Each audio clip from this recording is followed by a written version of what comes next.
Hello everyone and welcome to a brand new deck rundown of my doggies list. So I've made a video last set when I won back-to-back set championships with Chromidogs. And now it's time for set 9, and as you can see, I won again. And yeah, lucky enough I also brought this deck to Bologna and I reached day 2. However, I played a completely different dogs deck. I played with Tiana without wheels, so I made my complete unique. Made a complete unique list that somehow worked. But thinking back at it, if I had played this deck in Bologna instead, I would have won a couple of matches for sure. A couple of matches that I lost, I would have won for sure, I guess. I mean, I can't say for certain, but I guess so. Yeah, but. This deck is great against, it does perform way better against Purposely than my former list, so that's why I'm presenting it to you. I won a set championship in Karlsruhe. I got, I only got positive records with this deck. So in one set champs, I went 3-2 and didn't make it to top 8 because of tiebreakers, because there were more than 20 players. Second set championships, I went 3-2 again and didn't make it because of tiebreaker. I was 9th place both times. And for the third, I won. I won the third championship, going 3-1 in Swiss stage. And I was always balanced on the play and on the draws. And every set championship, I actually played either when I played 5 rounds, I was 5 times on the draw and 2 times on the play, both times. And in one championship, a set championship where there were only 4 rounds, I was 2 times on the play and 2 times on the draw. So everything is balanced. But yeah, let's just start with the list. In Bologna, I made it to day 2. I went 6-2 on day 1, and I went 2-2 on day 2. So I finished up rank 184. Yeah, so everything with Chromidogs, just in different lists. But I think this one, at the end of set championships, if you really want to bring this on the last set champs weekend, I can fully recommend it. It's a great deck. And we will start off with our 1-drops. It's Daisy Duck. Why is Daisy Duck so good? It's a 1/4 double quester and she gives the opponent a card, which we want to do. I will explain later why we want to give the opponent cards. But at the same time, she's a double quester. And the second point is, even if she doesn't hit the character or another card, she will hit the song and put it under the deck. So if you play against Purpose Team, we hit Strength of a Raging Fire or Fire the Cannons. That's always great. So that's why Daisy is so really good, but I just don't need to explain it further, right? Then we play 4 1-drop ladies. I hate this card. It's the most understated 1-drop in the whole game if a tramp is not on the field, you know? Usually a vanilla 1-drop is 2/2, inkable 1-drop. This one is without a tramp on the field, a 1/2 uninkable 1 quester. This card is obnoxiously bad, but there are only 2 reasons why we play it. First, she's a double quester when a tramp is on the play, which makes this card good, but only when the tramp is on the play. And second, and that's an aspect that I underestimated in Bologna, is that she's a shift target for our lady. And I really thought that 4 3-drops, 4 1-drops, inkable 1-drops, would be enough for shifting, but it feels so good to shift the big lady on this one, because a shit card now becomes useful in 2 ways. It's great. So yeah, that's why we play the 1-drop lady uninkable, mainly because she's a shift target, but not for any other reason actually. And then we play one of the best 1-drops in the entire game. It's a lady, the 0/3. She gets +1 strength for every character we play, and when she has 3 or more strength, she quests for free, and she basically quests for free at least once every game. She's a great shift target when we can't pop off the effect, and she has free willpower. It's not so good against Captain Hook, but she survives cannon, unlike this guy. But she survives cannons. She survives so many things. I had a game in set champs where my opponent uses 2 fire the cannons to kill 1 lady, and I was playing against Ember Steel. So he sacrificed 2 of his removal spells for 1 character, so it's always useful. I love this card, best card in the deck, probably. And then we put 4 Roberts in it. Great card. It does the same as Isma. Draw 1 card, discard 1 card. It's great to search a card we need. It's great to put cards in your, like a Lilo in your discard, or cards in your discard that you want to bring back with your Shift Lady, especially if you have one in hand and you need to get her off without with also using her effect in a useful manner. So Robert is great. I always keep it in my hand when in the mulligan, and I always like to play him because, like, if I can't find the card I want, like if I looking for a Chromicon, but I at least see the Robert in my hand, I just keep the Robert because I can later draw another card. I rather keep him and mill my hand the way I like it, instead of searching for a specific card in the mulligan. So yeah, Robert is great. I'll keep him. Sadly, he has not the best deadline, but it is what it is, But you can always use him with Merryweather to crash the Robert into a Calhoun, for example. And that's exactly what many purposely players do, When they see like only a Robert on the field, and they're like on the play, or they only see like a Robert and this one-drop lady, they start questing with the Calhouns, and then they walk straight into the tramp boost, or into Merryweather, and that's a great trade, We want to get rid of those Calhouns when they are questing, and the people are stupid enough to do that, actually. Then we have for Lilos. Lilos a great card, double quester, and she comes back, and she's so good when Chromicon is out. It sucks to play her against Purple Steel because she gets eaten alive by Calhoun, but she's amazing when Chromicon is out and we don't play against Purple Steel. Basically, she comes back, and when she gets killed again, we can bounce something. Amazing card. I love her. I'll keep her 4 times in my deck for sure. Next, we got 4 boost tramps, or in that case, it's tramp. Oh, I don't have the English version here. Wow. In German, it's Unternehmenslustiger Hund. I just call it boost tramp. Second best card in the deck. He's essentially a 1-drop because I can't remember a time where I played him for 2. And when I did play him for 2, it didn't matter because it was a top deck or something, and I didn't have anything on the board. So basically, when he's played, one of my characters gets +1 strength for every other character I ever play. And, sometimes you can boost especially Merfolk. I had an instance where opponent played John Silver, gave my Merfolk Reckless. That's when I played Merfolk instead of the 1-drop lady. And I played the boost tramp, and my Merfolk gained 5 strength. And then, if you want my Merfolk to go to war, you can have it. And Merfolk surely killed that John Silver in 1 swoop. And then he scooped afterwards. And this is a card that I said in my last deck rundown that I am very sad that she's rotating out. And then just 1 day later, it was announced that she was getting a reprint. And Ursula is amazing. She's the most important card. That's the only reason why this card is playable against green-blue, because I can snipe away the Under the Sea. She's so great when she comes on turn 3 with a lady effect.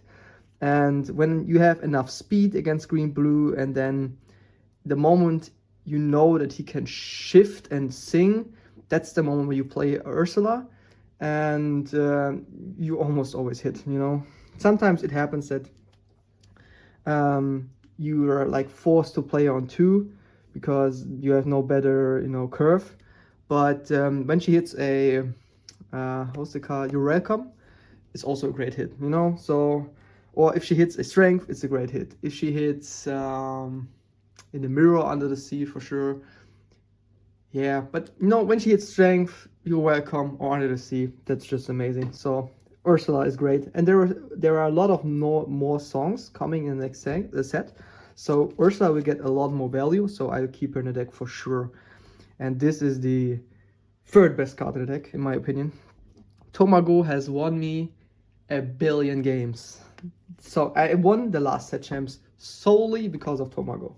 I had 1 Tomago in hand, discarded him with Robert, brought him back later in the game with Lady, so my opponent knew, and he was playing blue steel, so my opponent knew that I had Tomago in my hand, but at the same time I had strong double questers on the field and Chromicon, and he was forced to kill my Lady with a Jasmine. And yeah, his Jasmine had 4 damage, I had 10 lore, and I had 2 bodies remaining on the field. He had a full board full of double questers, he was at 13 or something, so he was lethal by 10 times. And next round, I just crashed my Robert into his Jasmine and played 2 Tomagos because I had 8 ink thanks to all the Hades running around, increasing my inkwell. You know, it's great when they shift ladies put into the inkwell. And I'm not really sad about it because I get 2 ink. 2 ink, man. That's like, oh, Tomago. So Tomago is amazing. I gain 10 lore in 1 turn because of her. And yeah, sometimes it's rough because people play around her. But in total, she's just the best card. You just can't play around Tomago and Chromicon at the same time. It's just impossible. And I have another addition, and I must admit, Zan Zayed brought the idea. I saw the deck played with Improvise. Don't do that. Don't play Improvise. Improvise costs you an ink and doesn't really have a useful effect. But you may get a card. This one lets you sing, and you gain a card. And it has an actual useful effect. You can stop Tianas from questing. You can stop Nalas from questing. You can target Cobras and they're killed. You can stop John Silvers from questing. This is a very versatile and useful card. And I won, and the set champs where I won the mat, I played against Ember Steel on the play. I lost the first game, won the second game, with my opponent having 19 lore, only because of Heffalumps. I used, like, in turn 3 or something, Heffalumps on a lady, not on a lady, but on Nala, and he couldn't quest this turn with the Nala, and so I won with 19. Barely. And then I won on the draw the third game because he played like 2 or 3 daisies and gave me 10 billion cards in hand, and I couldn't wheel and stuff. But, you know, Heffalumps is amazing. I would never, cut out this card. It's just so good. And so good is also this one. It's Chromicon. I'm sad that so many people are starting to play item removal. But even if they remove Chromicon, it's not too bad, you know. But how can I say it? When Purposely starts playing item removal, they think like they are playing against lots of Chromicons. But I think, for me personally, it's a stupid thing to do. Because why would you do that? Like, there's not so many Emerald Steel players and Chromidogs players running around. And it's so bad for the mirror, it's so bad for Blurple. Like, Benja is just a straight up bad card if he's not removing anything. So, and sometimes they play like 2 or 3 Benjas only, just like the Blood players start to play 2 or 1 Wasabis. It doesn't matter, you know. I played on the draw in top 4 against a Blurple player who had 2 Wasabis in deck. And in the first game, I lost the first game because I drew into all 3 Chromicons. It was a totally bricky hand. And he had a Wasabi when I discarded 2 with two Roberts, and then played the last one, and then he had Wasabi.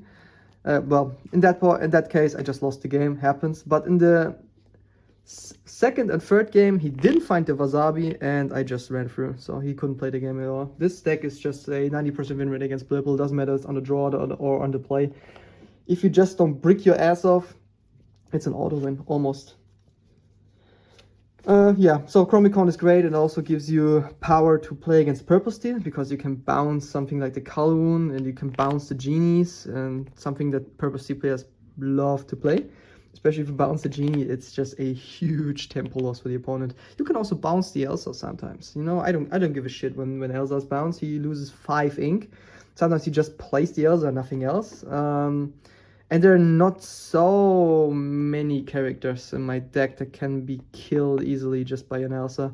You know, this card can be killed by Elsa, but in those instances, I just don't bounce the Elsa, you know. Lady is great. Lets you play out another 2-drop. Great if you actually do that, like with an Ursula. And what some people don't know, if you have 5 ink and you play her, you can play the Tomago for free and activate the Tomago effect afterwards. It's great as well. So it's very clutch, and you know, you get a useful effect popped off for almost free. Then we play 2 Clarabellas, great card as well. But yeah, most decks nowadays play on low econ. So yeah, she's okay. She's a body. She draws your card in most instances. But yeah, I sometimes cut her to 2, sometimes put her up to 3. It's like always different. But in general, she's a useful card. This is also a useful card, but I will cut it to 1. This card won me at least 2 or 3 games because it basically has the big shift Clarabella effect. But the big downside is it's an uninkable card, man. Sometimes I have, when I'm playing against purple steel and like average purple steel players, they play on low econ as well. They empty out their hand, they play the dog, they play the Yzma. They don't really have many cards in hand, even if they get bounced back with Chromicon all the time. If you play against rampier decks like Blurple and you have Chromicon out, and then you play Remember Who You Are, like you don't even need Chromicon sometimes. When I was on this card is great on the play. I was on the play, I filled out my board with strong double questers. I had like 1 or 2 daisies, and then my opponent was playing Blurple. He just barely managed to stabilize the board, and I was like 12, 13 ink. And then I played Remember Who You Are. I drew 5 cards, and then I had a brand new board the next game. And then he was like, yeah, fuck this, I lost. Yeah, so Remember Who You Are is great, but I will cut it to 1 because in many instances this card also bricked my ass off. Darling Deer is amazing top deck. You know, you play 1 copy of a card if you don't want to. You just play 1 copy of a card, most likely, if it's an inkable card, because if you see it too early, you just ink it. But if you see her in the later stage, like as a top deck, in most instances, Darling Deer is amazing. She won me 2 games in Bologna, where my opponent, when I had a 16 lore, I had 1 character out, it was a double quester, my opponent Blurple player was top decking, he didn't find a removal, and then he didn't know that I had Darling Deer in my hand, and I played her, and then my lady was questing for 4. Amazing. So 1 copy of Darling Deer is recommended, it's a great card. And the 4th best card in this deck is Shift Lady. She brings back all the great characters. And she's a 4/4. She can kill a Kaloum and survive. It's amazing. And you can bounce her with the Chromicon sometimes, you know? It's amazing if you have a shifted lady on play and you can just bounce her and bring back all the characters you just lost last round. It's amazing. I love her. Keep this at 4 copies. It's just the 4th best card in this deck. I love her so much. Something I don't love so much anymore is Wheel Tramp or Tramp Street Smart Dog. It's a great card. Against Ember Steel, he's popping off very often. But yeah, against Purple, he's popping off as well. But it's hard to bring him out against Purple Steel sometimes. But in general, he's a 2/6 double quester. If you get him out, he's great. But if he's your top deck, oh dear lord. And then we have 3 Dapper Rascals. You can cut this to 2. You can play this at 3. Whatever you want. I still love him. He's so great against steel decks because you can just shift him, keep him unexerted, and then you draw new cards when your characters get banished. Great. I love him. This is my deck rundown. I have a lot of footage how I play Chromidogs on my channel. Unfortunately, I couldn't get any new footage from this set, but I will play another set championship, and I hope I will get some video footage of my gameplay so I have some stuff to upload. Thanks for watching. See you next time, and bye bye.